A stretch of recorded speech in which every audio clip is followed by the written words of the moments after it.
ஓம் ஸ்ரீ குருப்பியோ நம வக்ரதுண்ட மகாகாய சூரியகோடி சமப்பிரப நிர்விக்னம் குருமே தேவ சர்வகாரியேஷு சர்வதா. ஆன்மீகம் ப்ளஸ் நேயர்கள் அனைவருக்கும் ஜோதிட குருஜியின் இனிய வணக்கங்கள், வாழ்த்துக்கள், ஆசீர்வாதங்கள். பார்வதி பரமேஸ்வரர் துணையோடும் எம்பெருமான் முருகப்பெருமானின் அருளாசியோடும் நவக்கிரகங்களின் துணையோடும் குருவருளின் திருவருளோடும் இந்த பதிவினை நாங்கள் ஆரம்பிக்கின்றோம். இந்த அற்புதமான ஒரு காணொளி சூரிய பகவானின் பெயர்ச்சி.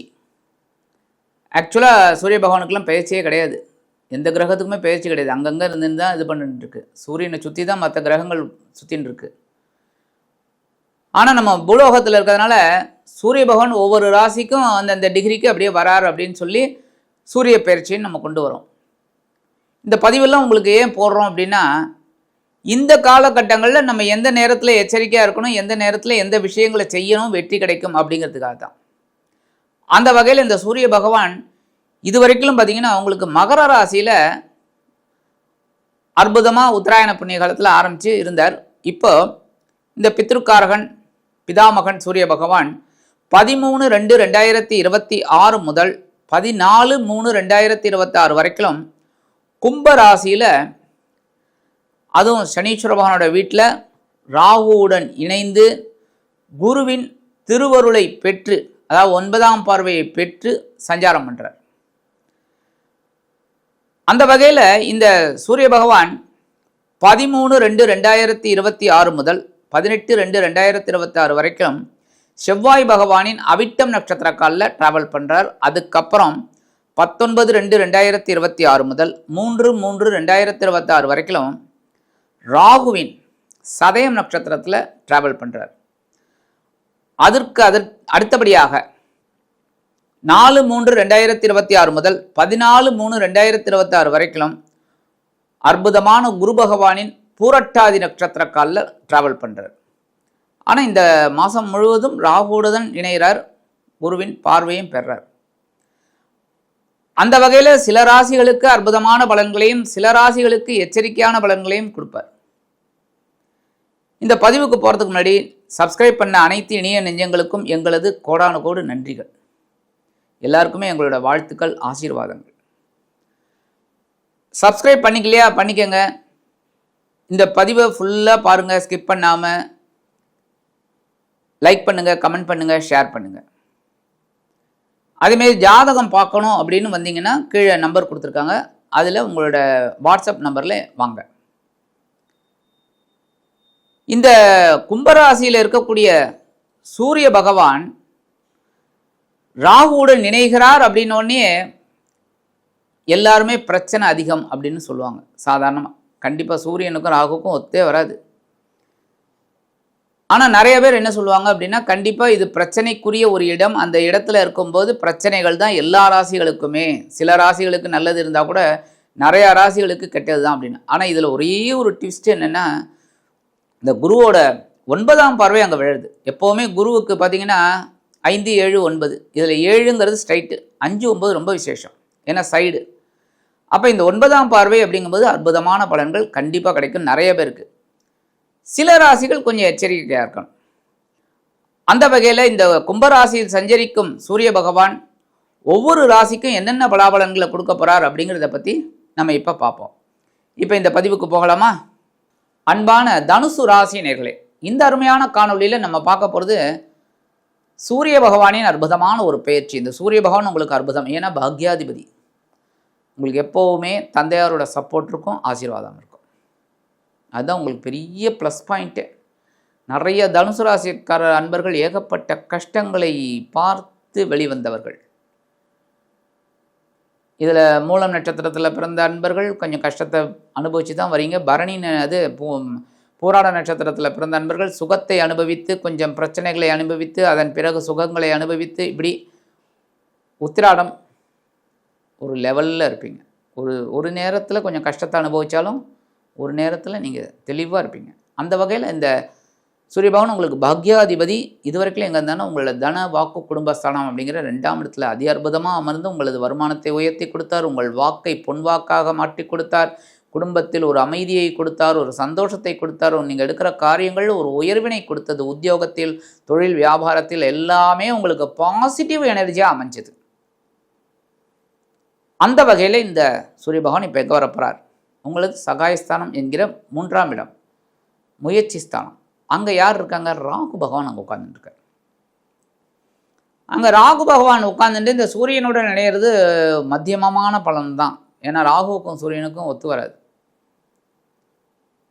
ஆனால் 2 பேரையும் சேர்ந்தாலும் இதில் ஒரு பெரிய ட்விஸ்ட் என்னென்னா, குருவோட 9ஆம் பார்வை அங்கே விழருது. அதனாலே சூப்பரான ஒரு முன்னேற்றம் உங்களுக்கு கண்டிப்பாக கிடைக்குங்க. இந்த சூரிய பெயர்ச்சியில் உங்களை அடிச்சுக்க ஆள் கிடையாது. அந்த அளவுக்கு உங்களுக்கு பெரிய மாற்றங்கள் இனிமையாக கிடைக்கக்கூடியது. இப்போ உங்களது முயற்சிகள், உங்களது எண்ணங்கள் வண்ணங்களாக மாறக்கூடிய ஒரு அமைப்பு. கலர்ஃபுல் பெயர்ச்சி, சூப்பர். குடும்பத்திலிருந்து வந்த குழப்பங்கள் குறையும். உங்களது விருப்பங்கள் பூர்த்தியாகும். உடன்பிறப்புகள் அனுகூலமாக உள்ளது உங்களது மனதிற்கு மகிழ்ச்சியை கொடுக்கும். உத்தியோகத்தில் முன்னேற்றம், தொழில் வியாபாரத்தில் ஒரு ஏற்றம், புதிய தொழில் தொடங்கக்கூடிய ஒரு வாய்ப்பு, உத்தியோகம் இல்லாத குழந்தைகளுக்கு நல்ல உத்தியோகம், எல்லாமே நல்லபடியாக இருக்கும். ஒவ்வொரு விஷயத்திலையும் உங்களுக்கு ஒரு பெரிய மாற்றங்கள் இனிமையாக வரக்கூடிய ஒரு நாட்கள் இந்த நாட்கள். ஆன்மீக விஷயங்கள் உங்களுக்கு அற்புதமாக இருக்கும். குழந்தைகளின் ஆதரவு, குழந்தைகள் ரொம்ப சந்தோஷமாக இருக்கிறது உங்களுக்கு ஒரு சந்தோஷத்தை கொடுக்கும். எதிர்பாராத ஒரு வெளியூர் பயணம் ஒன்றை மேற்கொள்வீர்கள். அது ஆன்மீக விஷயங்களாக இருக்கலாம், உத்தியோகம் விஷயமாக இருக்கலாம், தொழில் வியாபாரம் விஷயமாக இருக்கலாம், சுபகாரியங்கள், அசுபகாரியங்கள், ஏதோ ஒன்று ஒரு பயணங்கள் உங்களுக்கு கிடைக்கும். தொழில் வியாபாரம் நிமித்தமாக ஒரு வெளிநாட்டு பயணங்களை மேற்கொள்ளக்கூடிய ஒரு வாய்ப்பும் உங்களுக்கு உருவாகும். அதனால் உங்களது வாழ்க்கையில் மிகப்பெரிய மாற்றத்தை நீங்கள் பார்க்கலாம். 19ஆம் தேதி, பிப்ரவரி மாதம் 19ஆம் தேதியிலேருந்து 28ஆம் தேதி வரைக்கும் கொஞ்சம் கவனமாக இருங்க. ஏன்னா இந்த நேரங்களில் எண்ணங்கள் ஒரு பிரம்மாண்டத்தை நோக்கி போகும். கற்பனை, பெரிய பிரம்மாண்டம். இப்போ அரண்மனைன்னு ஒரு படம் பாருங்க, பெரிய பிரம்மாண்டமான ஒரு பங்களா, அந்த மாதிரிலாம் நம்ம கட்டிண்டு நம்ம இருக்கணும் அப்படிங்கிற மாதிரிலாம் எண்ணம் இருக்கும். நம்ம குடும்பத்தில் இருக்கிறது 4 பேர், அதுக்கு எதுக்கையா பிரம்மாண்டமான பங்களா? டபுள் பெட்ரூமே பெருசு, அதுவே பிரம்மாண்டம். அப்போ அவ்வளோ பெரிய பிரம்மாண்டத்தை நம்ம ஏன் யோசிக்கணும்? ஆனால் அங்கே தான் யோசிக்க வைக்கும் ராகு பகவான், அங்கே தான் யோசிக்க வைப்பார். பிரம்மாண்டத்தை நோக்கி போகணும்னு நினைக்கக்கூடிய ஒரு அம்சம். ஆனால் அப்போ தான் நம்ம யோசிக்கணும் எல்லா விஷயத்துலையும். நம்ம அப்போ தான் அதுதாங்க உண்மையான பகுத்தறிவு. கடவுள் இல்லைங்கிறதெல்லாம் பகுத்தறிவு கிடையாது. அந்த விஷயத்தில், எந்த விஷயத்தில் எப்படி, பண விஷயத்தில் எப்படி இருக்கணும், அதெல்லாம் தான் பகுத்தறிவு. இப்போ தான் இந்த பகுத்தறிவு நம்ம யூஸ் பண்ணிக்கணும். அப்போ இந்த ராகு பிரம்மாண்டத்தை நோக்கி தான் போக வைப்பார். நம்ம யோசிக்கணும், நிதானமாக மாற்றி யோசி. இந்த நேரத்தில் கொஞ்சம் உடல் ஆரோக்கியத்தில் கவனமாக இருங்க. மற்றபடி பெரிய மருத்துவ செலவுலாம் வரத்துக்கு வாய்ப்பு இருக்குது. இல்லை, சின்ன சின்ன மருத்துவ செலவுகள் வரத்துக்கு வாய்ப்பு இருக்குது. அதனால் அதெல்லாம் கொஞ்சம் கரெக்டாக மெயின்டைன் பண்ணிக்கோங்க. இந்த நேரத்தில் உங்களுக்கு ஒரு பெரிய சந்தோஷத்தை சொல்லிக்கிறேன். என்னென்னா அதான் முக்கியம். காஷன், ப்ரீகாஷன் அதெல்லாம் அடுத்தது. ஆனால் சந்தோஷத்தை சொல்லணும்ல. உங்களுக்கு ஒரு சொத்து சேர்க்கை உண்டாகிறதுக்கு ஒரு வாய்ப்பு வரும். ஏதாவது ஒன்று, பொன் பொருள், ஆடை ஆபரணம், அல்லது வீடு, மனை, வாகனம், ஏதாவது ஒன்று வாங்கக்கூடிய ஒரு வாய்ப்பு இந்த காலகட்டத்தில் உங்களுக்கு கண்டிப்பாக கிடைக்கும். பரிகாரம் அப்படின்னு பார்த்தீங்கன்னா, இந்த தனுசு ராசி நேயர்கள் கண்டிப்பாக வழிபட வேண்டிய தெய்வங்கள் அப்படின்னு பார்த்தீங்கன்னா குரு மகான்கள். ஞாயிற்றுக்கிழமை குரு மகான்களை தரிசனம் பண்ணுங்க. ஞாயிற்றுக்கிழமை குரு மகான்கள், சித்தர் பெருமக்கள், இவங்களை வழிபாடு பண்ணுறது ரொம்ப ரொம்ப விசேஷம். போயிட்டு அங்கே நெய் தீபம் இருந்தால் நெய் தீபம் போடுங்க. இல்லைன்னா அங்கே ஒரு 5 நிமிஷம் 10 நிமிஷம் தியானம் பண்ணுங்க. ஏன்னா குரு மகான்கள் அப்படின்னாலே தியானம் தான் அங்கே மெயின். எல்லா இடத்துலையும் பாருங்கள் தியான அறை இருக்கும். தியானம் தான் அங்கே மெயின். குருனாலே தியானம் தான், அமைதி. இந்த நம்ம மனசு அலபாஞ்சின்னு இருக்கிறது, அந்த அலைபாயிற மனசை சரி பண்ணணும். அப்போ இந்த காலகட்டத்தில் நீங்கள் குரு மகான்களின் தரிசனம், வழிபாடு ரொம்ப ரொம்ப விசேஷம். ஞாயிற்றுக்கிழமை போயிட்டு வழிபாடு பண்ணிட்டு வாங்கோ. காலையில் எழுந்து சூரிய நமஸ்காரம் பண்ணுங்கோ, சூரிய வழிபாடு பண்ணுங்கோ, குரு மகான்களை தரிசனம் பண்ணுங்கோ. ஆக இந்த சின்ன பரிகாரம் நீங்க பண்ணீங்கனாலே பாக்யாதிபதி சூரிய பகவான் உங்களது சகாயஸ்தானத்தில் அமர்ந்து ராகுவுடன் இணைந்து குரு பகவானின் அற்புதமான 9ஆம் பார்வையை பெற்று உங்களது முயற்சிகளை உங்களது எண்ணங்களை வண்ணங்களாக மாற்றி காட்டுவார் என்று கூறி விடைபெறுகிறேன். நன்றி, வணக்கம். மீண்டும் ஒரு அருமையான காணொலியில் உங்களை அற்புதமாக சந்திக்கிறேன். வாழ்த்துக்கள். வாழ்க வளமுடன்.